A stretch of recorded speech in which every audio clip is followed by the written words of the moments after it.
Okay, all right, so this is the first part, current in a series circuit. All right, so you should be on this slide right now. So what you're trying to answer in this slide is actually two questions, okay? How does the current compare through each resistor in a series circuit? And how does adding more resistors in the series affect the overall current?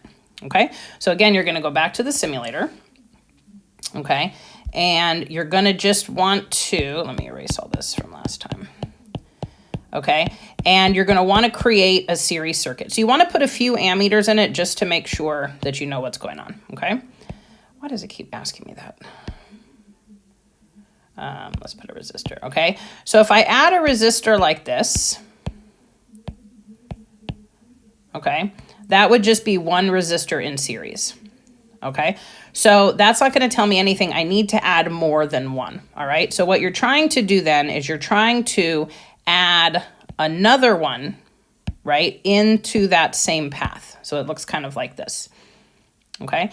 And what you want to do is you can always go ahead and put maybe another ammeter in here, okay, because you're trying to answer two questions here, all right?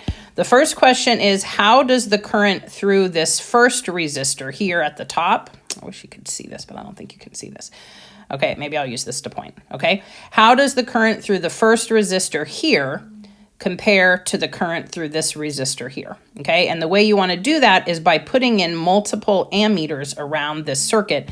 So you can see, think about this current coming through here. How does it compare here? Here it's measuring it again, goes through here, here it's measuring it again, okay? So you want to see how the current compares through resistor 1 and resistor 2. Okay, same thing if you wanted to back this up a little bit, make it a little bit bigger. So we can make a little more space.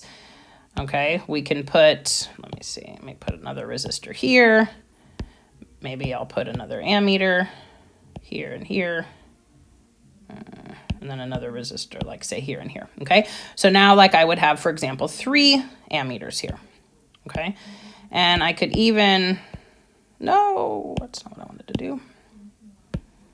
Okay, I might even put this one like this and then put another ammeter in here. Okay, all right, so this would be an example of 3 resistors, 1, 2, 3. Okay, you're checking the ammeters and the current through each resistor. Okay, so that's one thing you're looking for. Now, the second thing that you're looking for is how does adding more resistors affect the current? Okay, so you're going to need some kind of evidence of that. So that could be like a data table. Maybe I add, let's see, right? So maybe in my evidence, maybe I create some kind of a data table, okay, like number of resistors, current, 1, 2, 3, 4, whatever. Okay, I could have little screenshots, okay, of the actual little pictures that could show like what happens when there's 2 resistors, what happens when there's 3 resistors, right? And I'm trying to show here what happens, okay? So I might have some screenshots. You might choose to make a drawing, or you might write some like handwritten notes, something like this you should have as evidence in here, okay?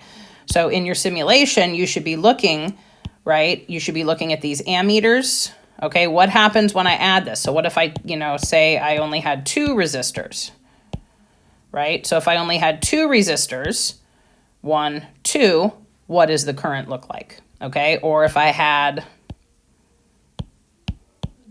more resistors, right? If I now have 4 resistors, what is my current like?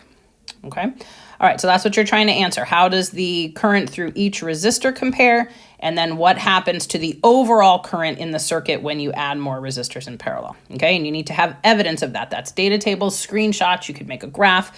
You could have handwritten notes, something like that. Okay.